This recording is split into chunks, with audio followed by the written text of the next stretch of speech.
Live from the Washington, D.C. area, it's the Inside Scoop. All the news that our viewers want to know. Now, here's the host. Hi folks, Cesar here.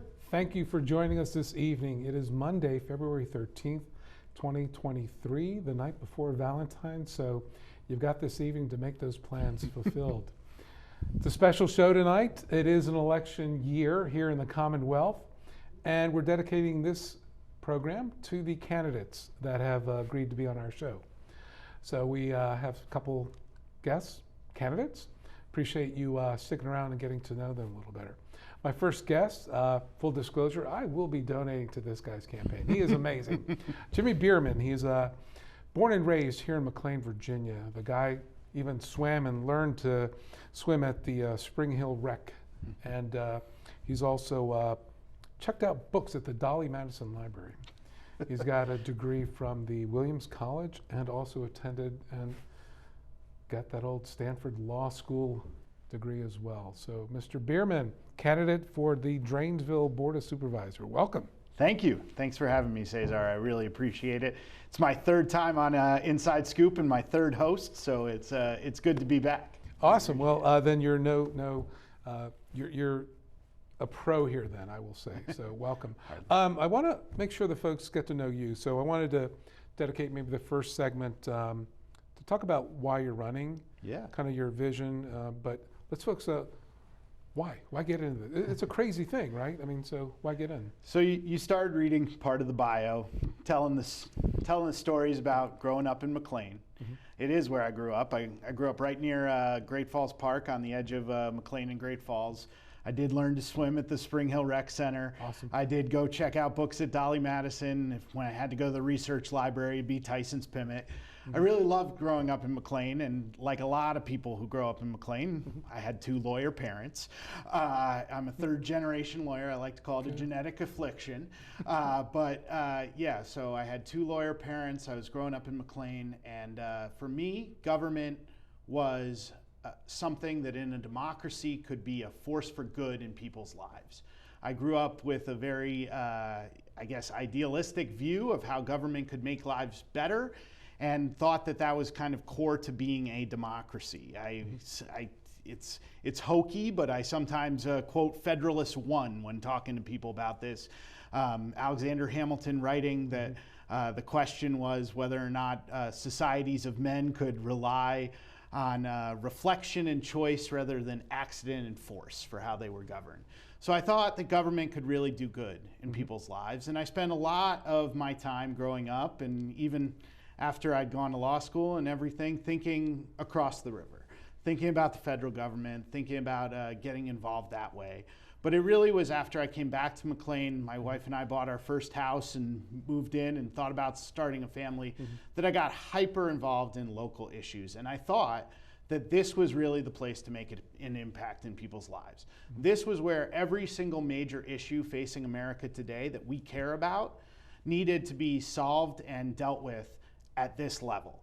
So whether it was something like climate change. Climate change is going to take investments from local communities to move us towards a green economy and a green future.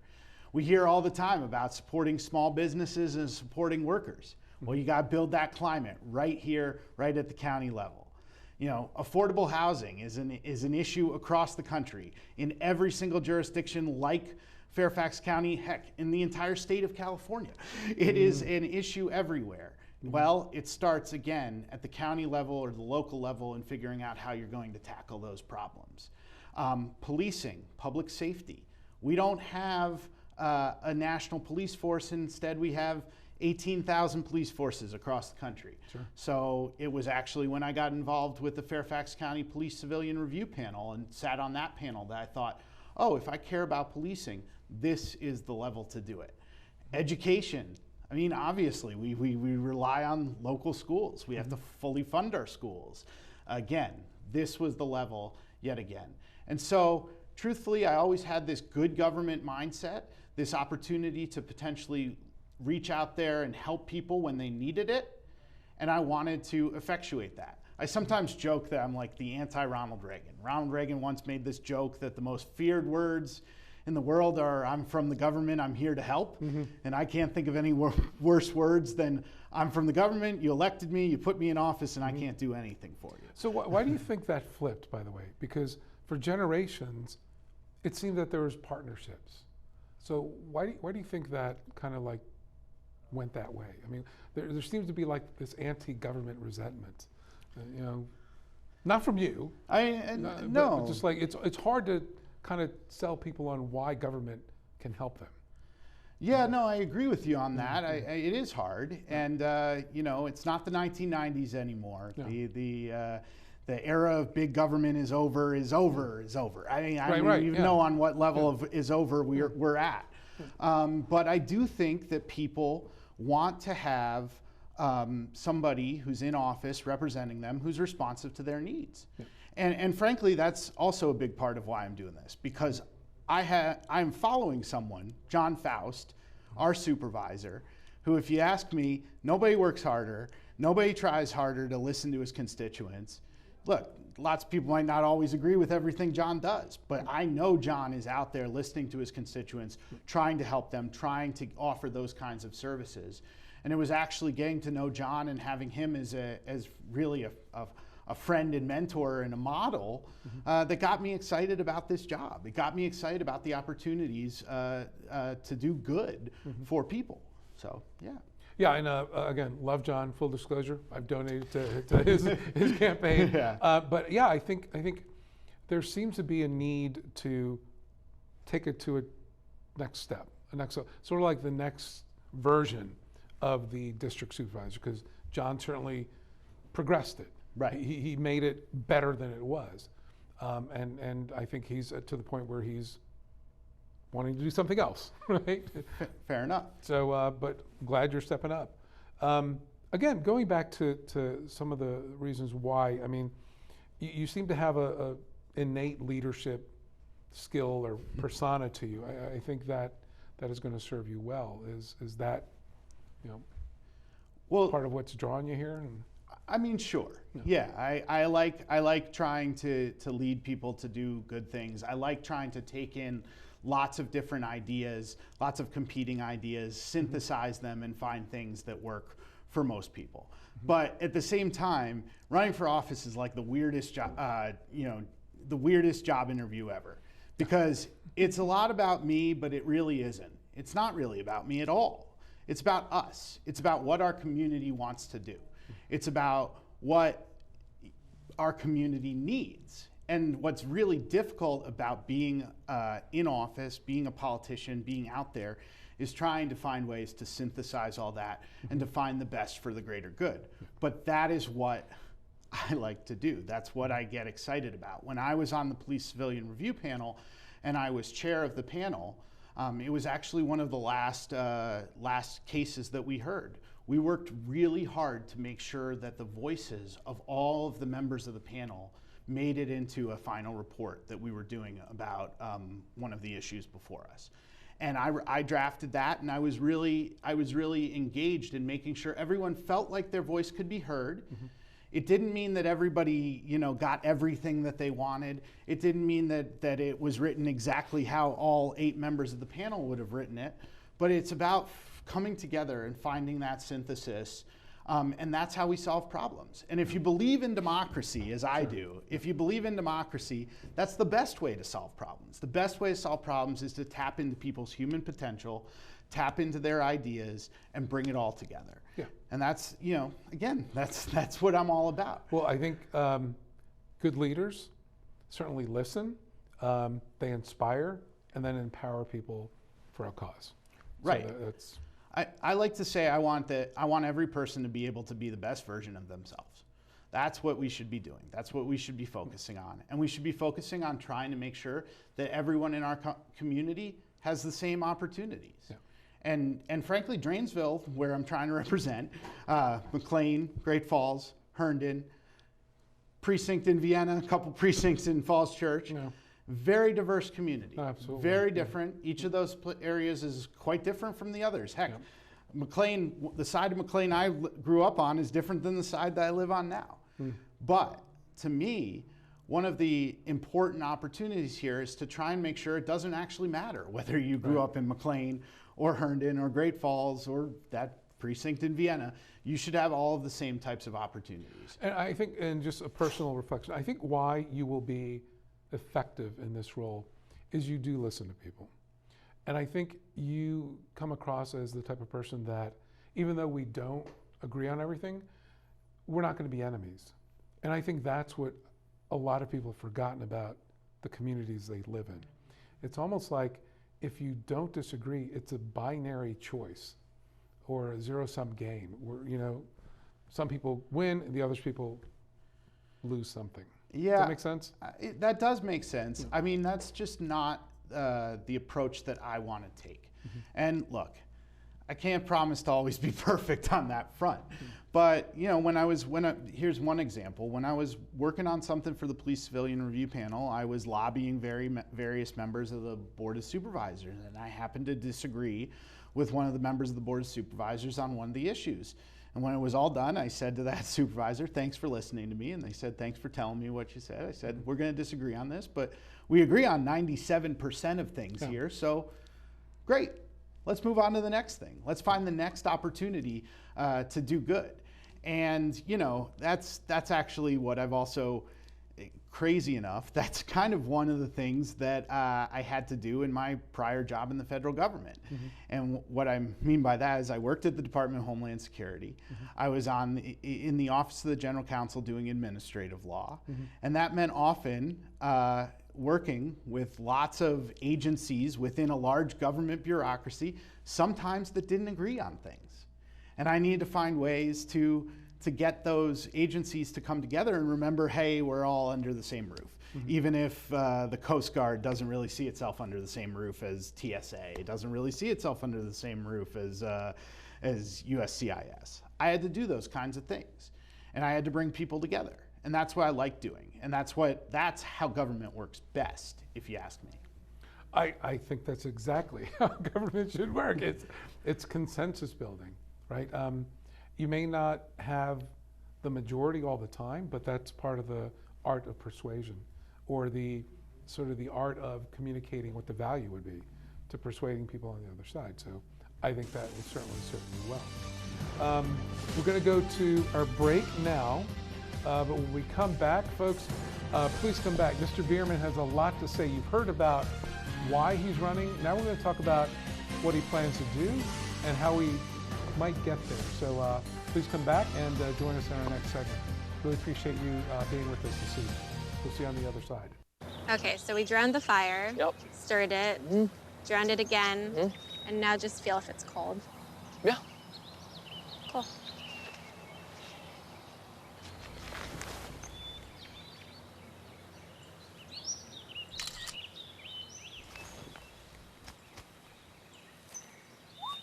Smokey just gave me a bear hug. I know. Already posted it.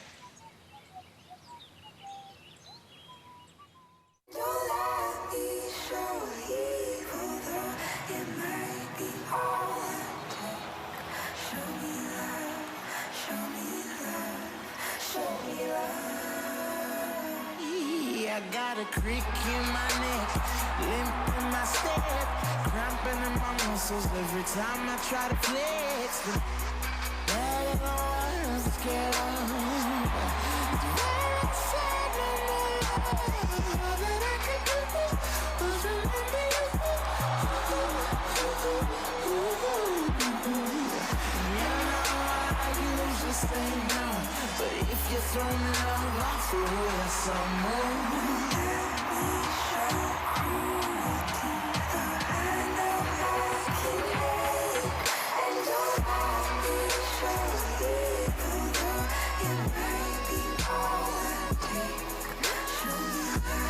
It's a big responsibility. Oh, it's huge. I know, it's huge. And the salary. Oh my god, yes. I mean, Right? like, I was about to move in with my parents, and right before, so this saved me. I really believe in you, you know? Thank you. It's nice to hear that from someone. These are cool. Did you, what did you?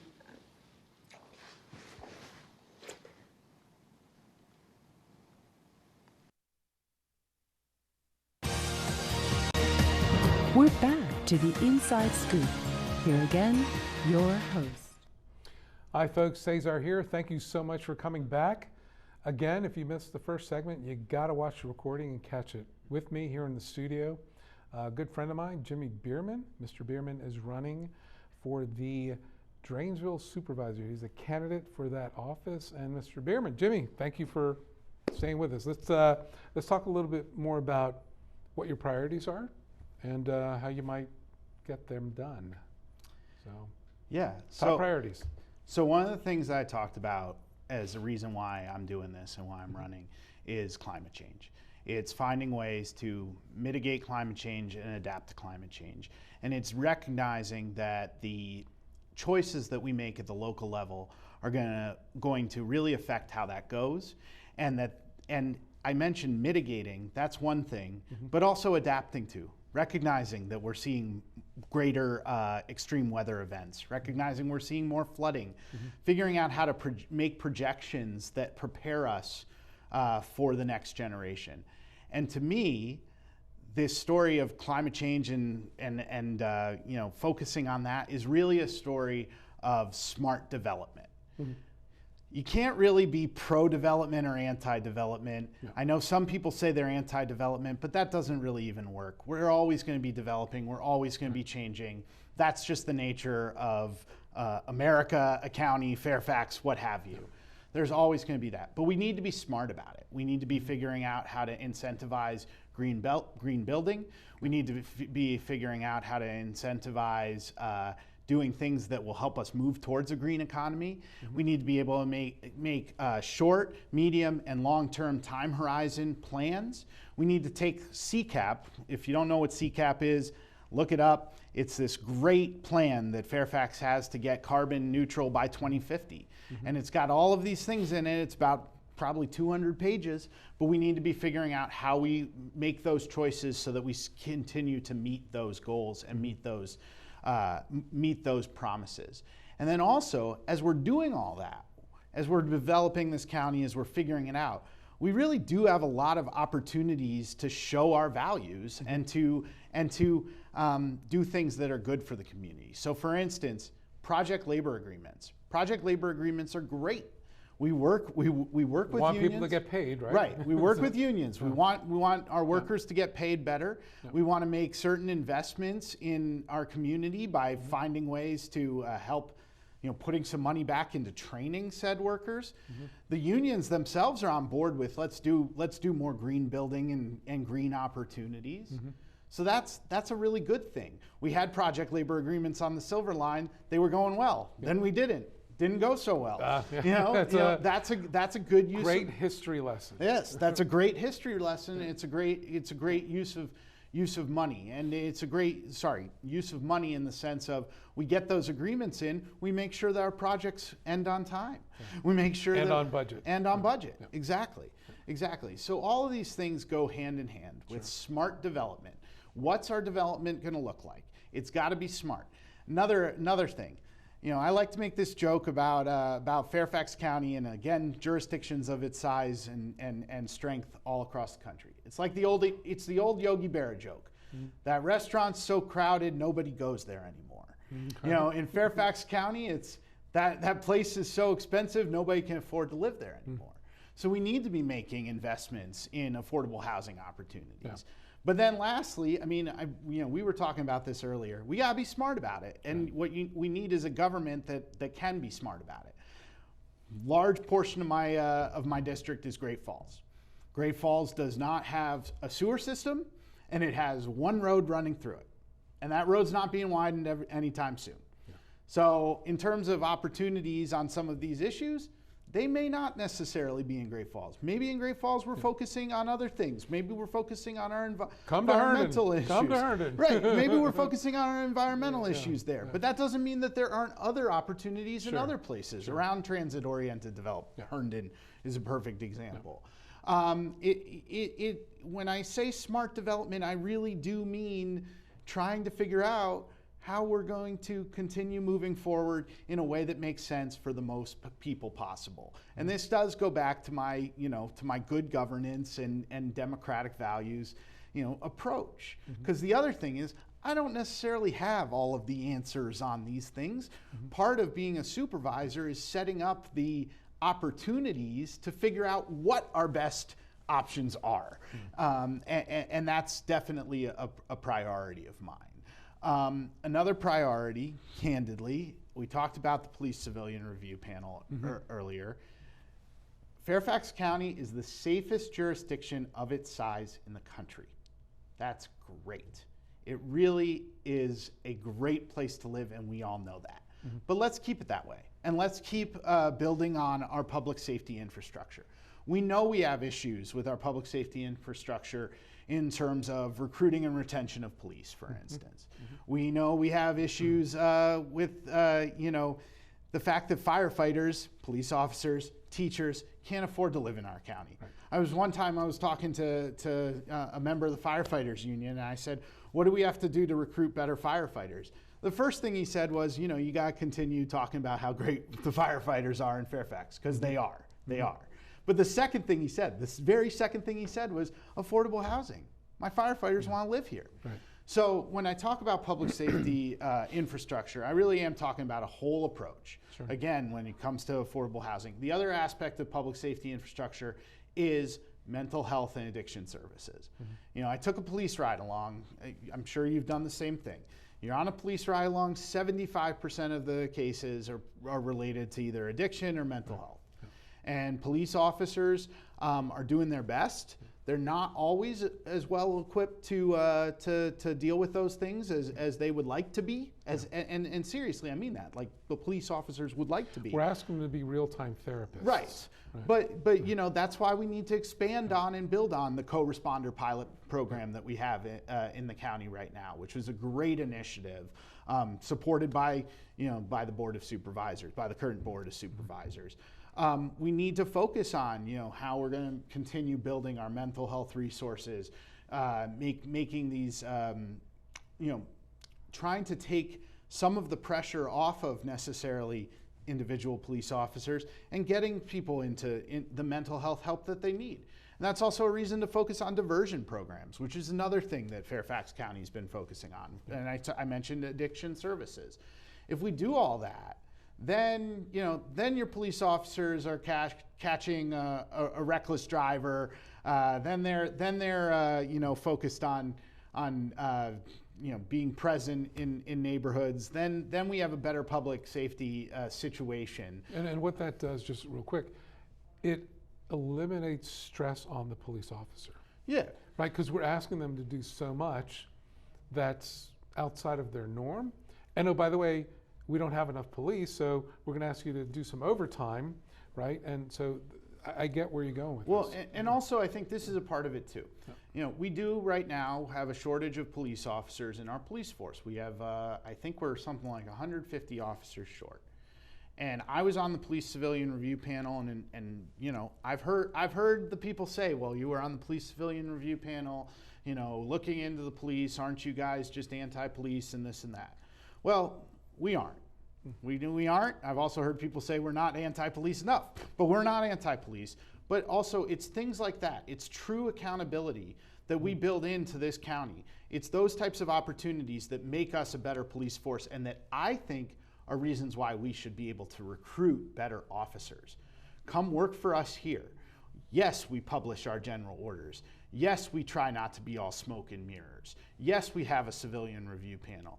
You're right. We're an accountable police force, and that makes us better. And that's why, if you want to be a police officer and you want to help people, which is what most police officers say they got into policing for, this is the place to do it. Yeah. So, you know, those are two, you asked for priorities, those are two areas, I think, and the first one, the smart development priority, I think touches on a zillion different things. Yeah. It touches on workforce development, it touches on green development, it touches on all that. And then the final thing, you know, I don't know when we're going to get there. I don't know exactly how we're going to get there, but I think we need to continue thinking about ways in which we can expand early childhood education. Sure. My predecessor, I shouldn't say predecessor. He's still in office for another year. Call him if you got an issue. But John Foust one of the big things he did in office was take us from half-day kindergarten to full-day kindergarten. Yeah. I've said this to him. He changed tens of thousands of lives doing that. Sure. Now we need to start thinking about the next front, which is expanding early childhood education. I went to Country Day School for preschool. Mm-hmm. If you live in McLean, you know Country Day. That's great. But you know, if we can get down the line, expanded, you know, pre-K across the county, that will be a huge benefit to the people in the county. So again, not sure how soon we can get there. Lots of factors, but it's something we need to think about. The fact that it's being discussed at that level, expansion, I just know a place like Herndon, you won't be able to measure the impact. Right. You talked about how many, you know, were impacted with the full day kindergarten. Right. What you're discussing is a generational investment. Well, and to be fair, and to be candid, it's not just going to be dependent on the Fairfax County Board of Supervisors. Sure. There are, obviously it'll be dependent on the Fairfax School Board, and I know that's our next guest here, but you know, that is actually well, they need the funding. Right, they need the funding, but that's also a priority of the Biden administration, for instance, that's not there yet. They want universal access to pre-K. Let's work together to get there.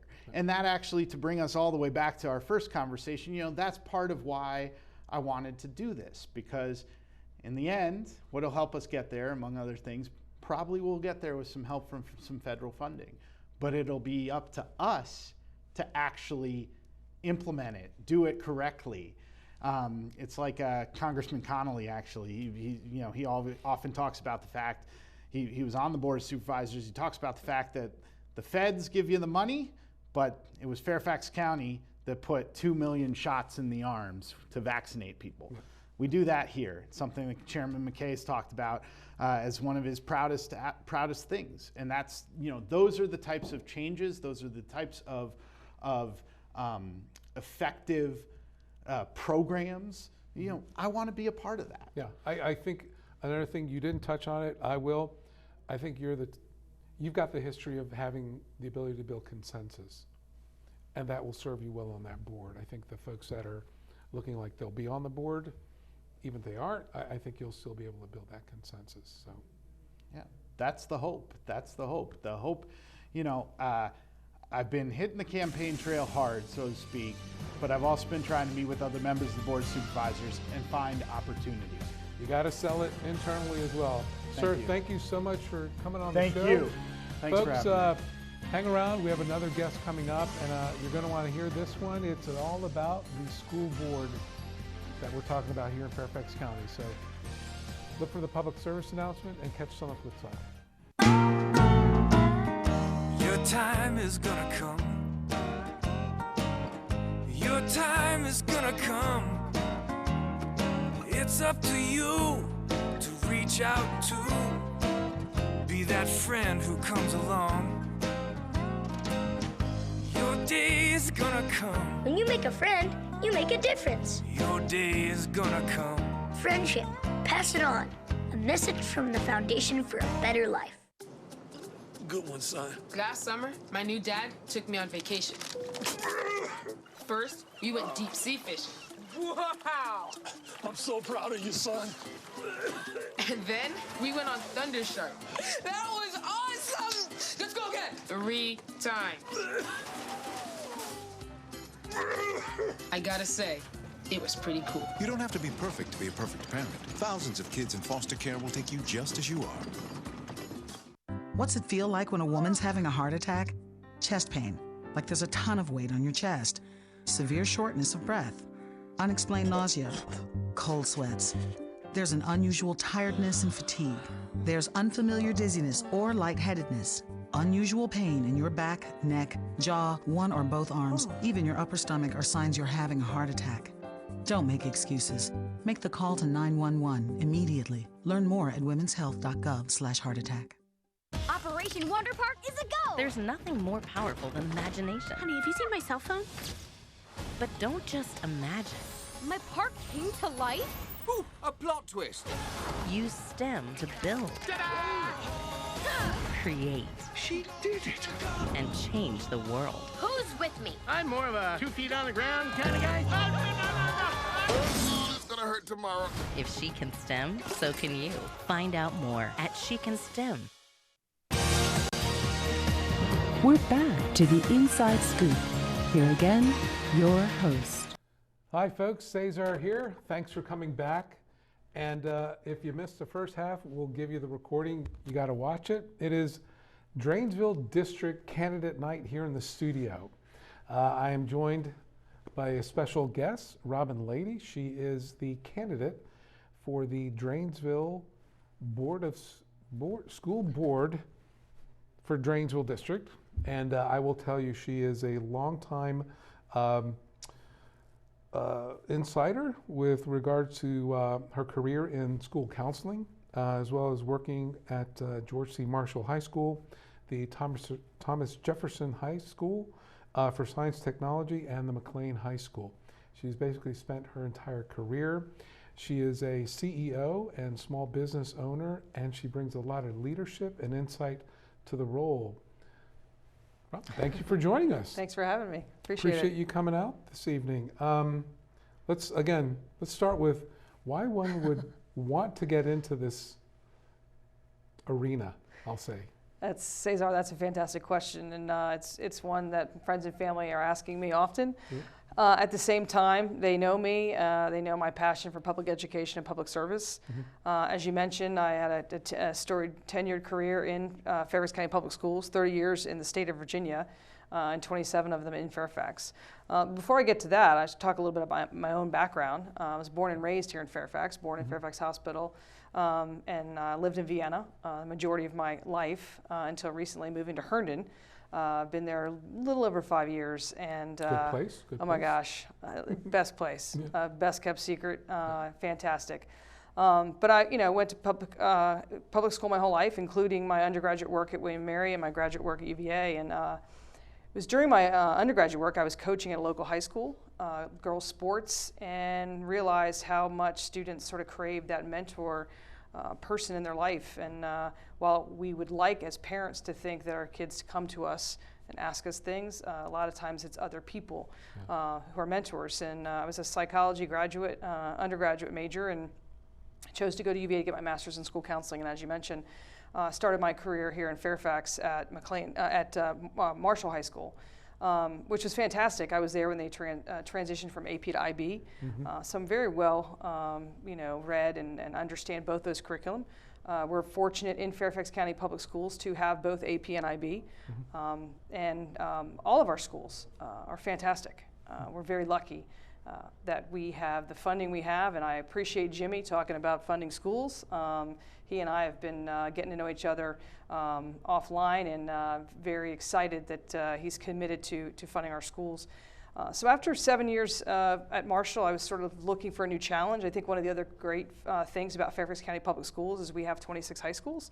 And so there's opportunity to move without having to change benefits or retirement packages or anything like that. So I was fortunate enough to get a job as a school counselor at Thomas Jefferson, as you mentioned, which was fantastic. It was some of the most intellectually stimulating work I've ever done in my life.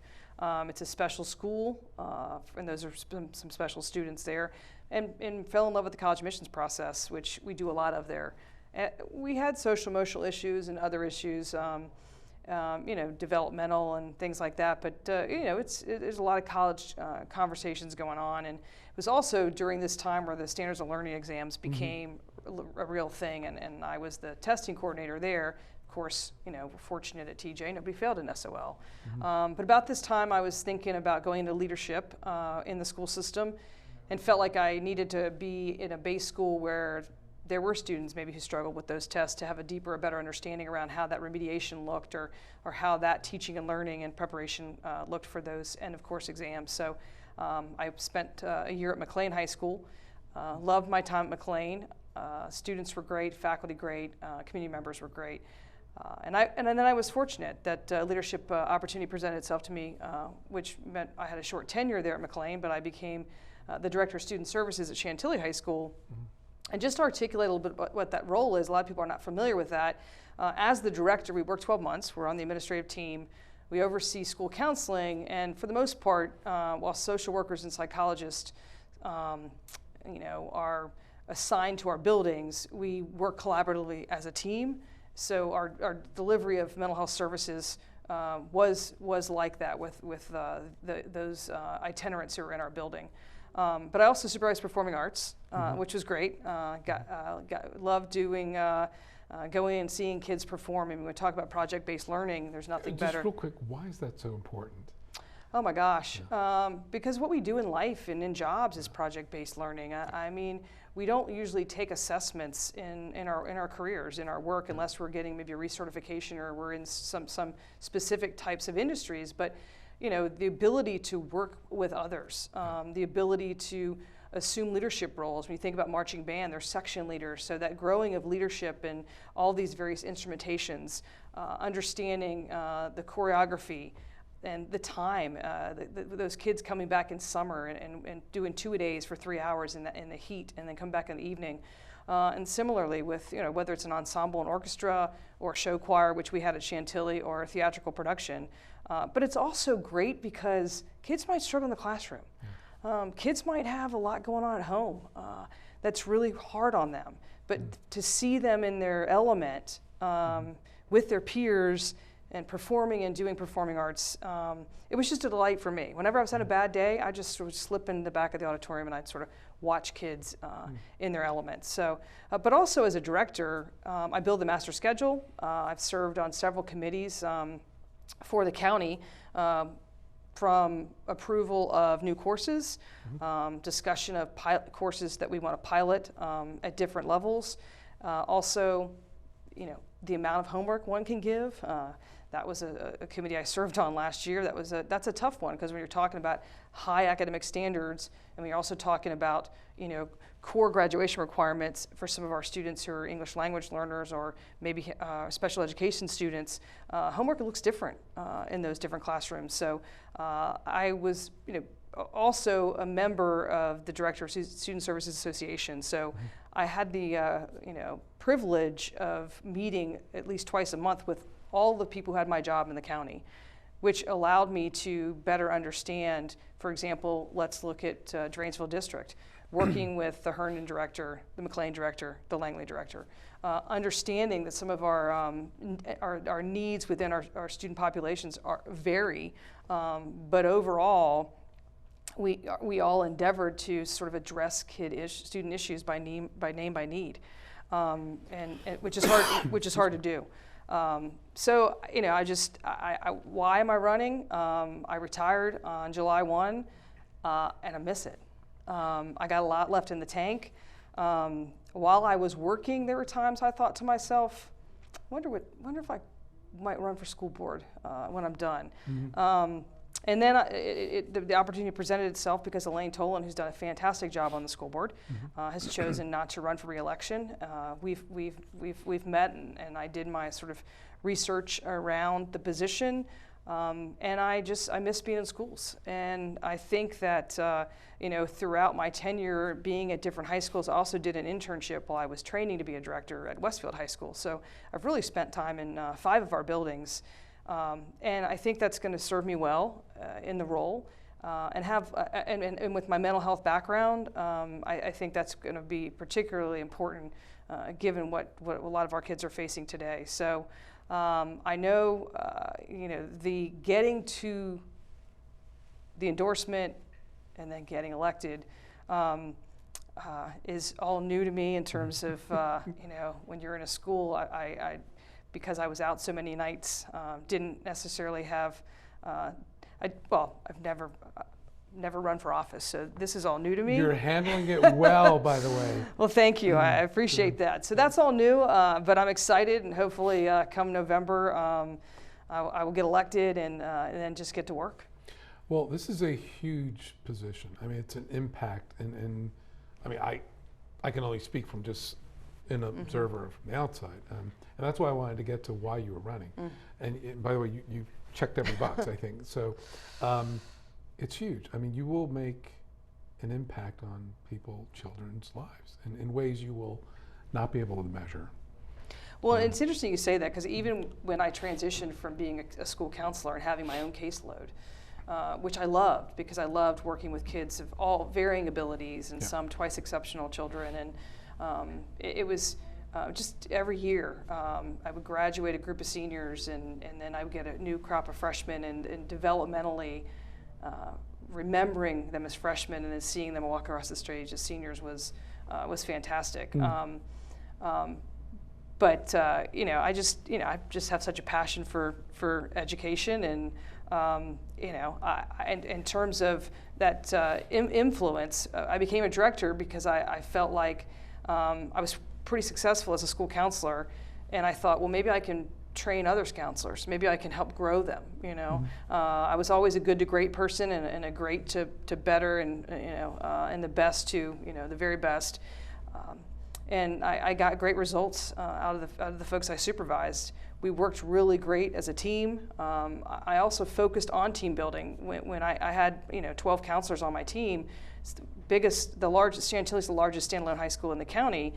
But making sure all those people are swimming in the same direction, and when you make decisions about something, a procedure or how we're going to roll something out, you want to make sure people don't go in their silos and not follow through on what as a group we agreed upon. And I take great pride in the fact that throughout my tenure we were a team, and we delighted in our time together, but we also understood our mission to help every kid who was under our charge.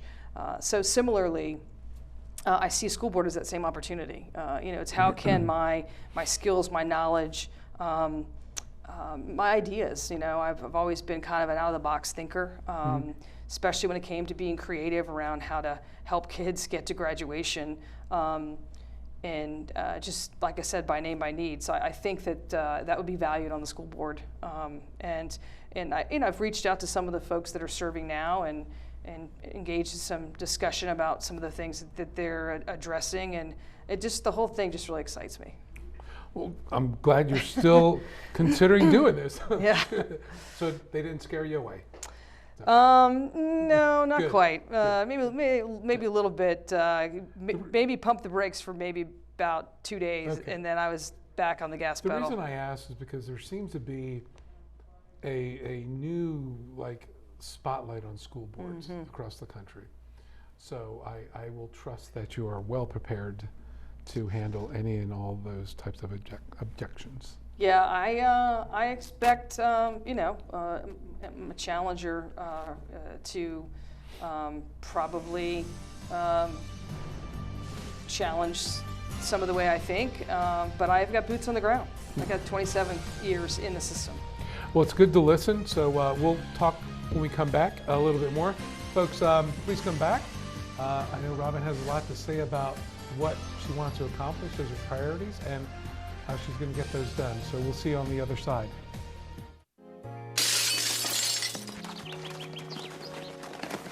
Nice going, Spencer! I can't believe we broke Old Man Hennessy's window. Correction, dude. You broke. I just threw the ball. This is really bad. What are we gonna do? We? Go to the door and ask for the ball back. Are you serious? It's my ball, Myrtlebeck. You're so dead. I'd run away. Yeah, to Uruguay. Kiss your life goodbye. Sorry. Let's go. See ya. You never mean you're well. Nice one. Some friends you are.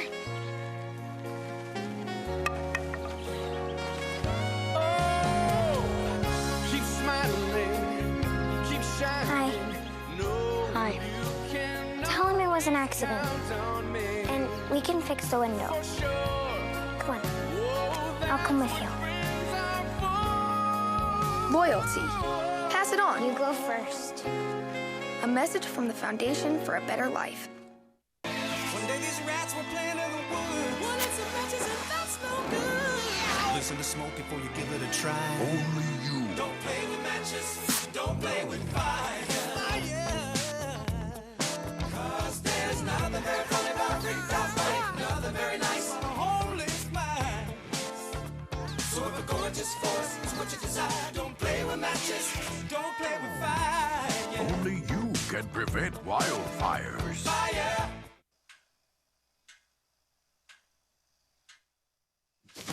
Awkward. I'm the awkward silence. You try to avoid me, then there I am again. But an awkward silence can be a great thing. like Kelly here is about to demonstrate. You haven't really been yourself lately.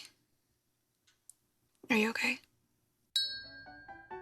Find out how you can help a friend with their mental health at seizetheawkward.org. We're back to the Inside Scoop. Here again, your host. Hi folks, Cesar back here with our last segment, and yes, it was Dranesville District Night here in the studio. And my guest is Robyn Lady, the candidate for the Dranesville District School Board member. I'll get that right. Thanks for hanging in there. Sure. So in the first section, we talked about why you wanted to get in this arena, and I kudos. I think, but you have a history of public service and a commitment to public education. So we talked about that why. So let's talk about like your priorities, like what are your top 2 or 3 priorities that you want to see? So there's an intersectionality of all of them, actually. But I would say my number 1 priority is numeracy and literacy. We need to make sure that our students are learning and that are able to read by 3rd grade.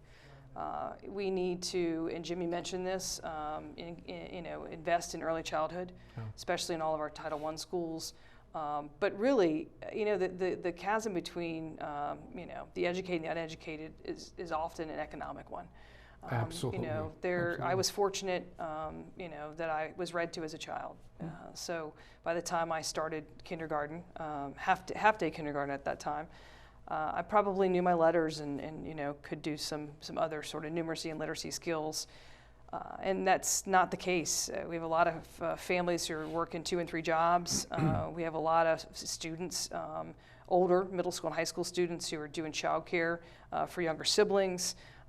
We've also got a lot of our students who are doing elder care within, especially within the generations that sometimes are residing in one house. And we also have a lot of people that benefit from private preschool. But I think it starts there. I think that I'm excited that the county has adopted a new, if I get this correctly, it's a science of reading, but it's sort of letters is sort of the acronym, but it's language essentials for teachers of reading and spelling. And they're going back to phonics. I think that when I learned to read, I learned through phonics. It wasn't just I saw a picture of an elephant and I saw the word elephant. I don't know enough about the intricacies because I certainly don't have a degree in teaching reading. But I do what I've read up on what we're doing. We have a lot of teachers we still need to train, but right now we're doing that kindergarten through 2nd grade. And hopefully we can get all of our teachers trained and we can get that in every school and we'll see results. But definitely literacy. And with our English language learners, I think we also have a lot of students that we call SLIFE students, which are students with limited or interrupted formal education. And for those kids, sometimes, they might be 14 years old and coming into Chantilly High School and have never had any formal education. Right. And also, we have to have high academic standards. So academic rigor is important to me. As somebody who was part of the AAP program or the GT program back in the day when I was at Flint Hill Elementary in Thoreau and then obviously at Madison taking advanced coursework, that's important. We have to make sure that every student is challenged in their classroom environment. We have some really like child prodigy type kids, but really, especially in Dranesville, we have a lot of AAP and advanced learners at all of our high schools. I mean, I also have some constituents who would be Marshall High School and a little sampling of Westfield, but all of our schools have outstanding academics, and we just need to make sure that we continue to retain, recruit, hire fantastic teachers who also can diversify their delivery of instruction. All of our kids don't learn via lecture. All of our kids don't learn well via technology. And we have to be able to have teachers with the skills to diversify what they're doing. And the other thing, like I said, these are all sort of, there's an intersectionality to all these because I think about homework. I look back at the committee I was on and we ultimately, I believe, the county made a decision to limit the amount of time one could spend on homework per class. And I kind of struggle with that, because if I'm taking AP US History, I might have some reading and that might take me an hour. But I also might be in an elective course that doesn't take me as much. So one of the things I was trying to advocate for was a total amount of time. Because of the variety of coursework you might be doing. Some might take you longer. But I think we need to evaluate that too, and I think we need to make sure that all assigned homework has an outcome goal of learning. I certainly know that when I was a kid, and I feel like I have seen and heard from students and parents about some assignments that their children may have, and I sort of am struggling to connect how is that going to help them with whatever subject matter they're in. And so I think that's important, especially when you think about some of our high academic kids. Just because they're achieving doesn't necessarily mean we need to make them do more. If the curriculum is spelled out, the program of studies is this, the AP curriculum is this, or the IB curriculum is this, and the kids are really, really thriving in it, and you feel like, wow, maybe I have too many A's, maybe I should make this harder. I don't know that that's happening, but I would definitely want to, make sure that we evaluate that. And one of the things that's fantastic about IB is that they have to predict scores, and whereas AP they don't. So I'd like to also evaluate teachers of AP subjects, maybe doing a prediction of what they think their students are going to score on the test, just to see how they're they're assessing their own instruction in terms of that preparation. And then mental health, that's a huge part. We have young children and even high school age children, students who being sequestered and isolated in COVID, caused some developmental delays socially, created some insecurities. I was actually initially surprised when students were allowed to be unmasked at school, how many of them continued to wear their mask, until I talked to some and then started thinking about it, and many of them were okay not showing their face. And some of that had to do with insecurity, and we need to work on self-esteem of our kids, and how damaging social media is. I mean, it's a different environment. It's a different environment. When they're living and dying by, likes, or somebody, literally, flipping there's bullying, suicide, Yeah, I mean, I used to, as an administrator, I had a radio, and it's a joke at Chantilly that when you called me on the radio, I didn't answer because I didn't carry it. Someone would find me, or I would be in an office and I'd hear a radio go off. But my last couple of years, I had to carry a radio. There was just a lot more going on, and I needed that ability to reach out and contact somebody.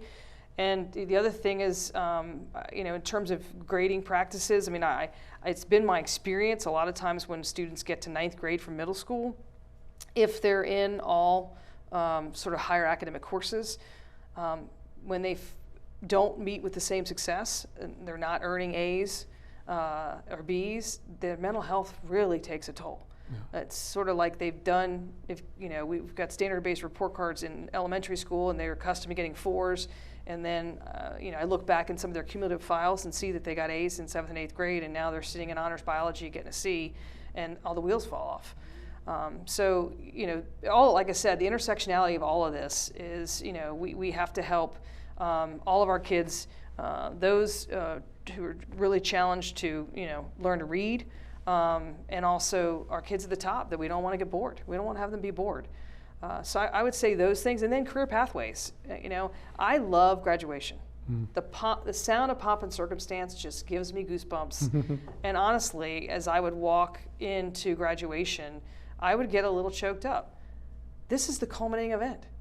This is what we want. We want every kid to walk across that stage, and we want every one of them to have a plan. What is your plan? Maybe it's that you got an industry certification through one of our career and technical education courses. Maybe it's that you're going to do something in music performance, or maybe it's that you are going to do an ROTC program, or you've enlisted in the military, or maybe it's you're college bound 2-year or 4-year. But definitely one of the priorities when I was the director was for every single counselor to be able to communicate what's the outcome goal, what are each of their students doing upon graduation. And I love graduation. Someone did say to me about running for school board, how many graduations you're gonna have to go to? And I was like, well, I kind of touched 5 high schools, so I guess that would be 5. But that excites me. Yeah. They're all unique, student speakers, and just the inspiration. Kids are inspiring. Their talent and all the things that they're destined to do. It's palpable. It's great to hear you and reflect on that, because not everyone understands that public schools are where everyone, no matter your economic status, has access to the same education, right? And that to me has always been sort of the leveler, right? And just as a personal story, I'm a product of public schools. I'm a product of free lunches. I'm a product of affordable housing. I'm a product of welfare support. Because my parents came here, immigrants, and we had economic challenges. But if you don't have these support structures functioning, and people like yourself that are passionate and care about the future of those people, and it's not something you'll be able to measure quarter to quarter, year to year. This is an investment and a little bit of a leap of faith. So I think you're the perfect person to run this. Well, you sharing that reminds me of a story when I was at Marshall High School, and I don't remember the young man's last name other than I had the last names A through C, so it was somewhere in that range. But his name was Rodrigo, and he worked at the McDonald's on Route 7, and senior year started, and I think he came maybe the first or second day, and then he wasn't coming, and I went and found him at the McDonald's. And I said, Rodrigo, you have to graduate. And he's very politely was like, Miss Lady, I have to work. I have to work to help my family. And I said, well, come in and let's talk. Let me look at what you need to graduate, because maybe I can put you on a waiver of a full day schedule. And he's across the counter. I don't understand that. I said, can you come to school tomorrow? And this is one of the regulations that the school board has is for economic reasons and other, you can do a waiver of full day schedule if you don't need 7 courses. And he only needed English and government. And so what I worked out with him was, we're gonna put you in English and government. You come every day for first block, you're done. Because back then school started at 7:25. He was done at 9 o'clock. And I used to still go into that McDonald's, and he'd comp my meal, and he eventually became a franchise owner. Awesome. Great story. Robyn, thank you so much for joining us this evening, and good luck on your campaign. Folks, by the way, how do folks get a hold of you? Best way is email. It's robyn@robynlady.com, and it's Robyn with a Y. So. Thank you, folks. We'll include that on the recording.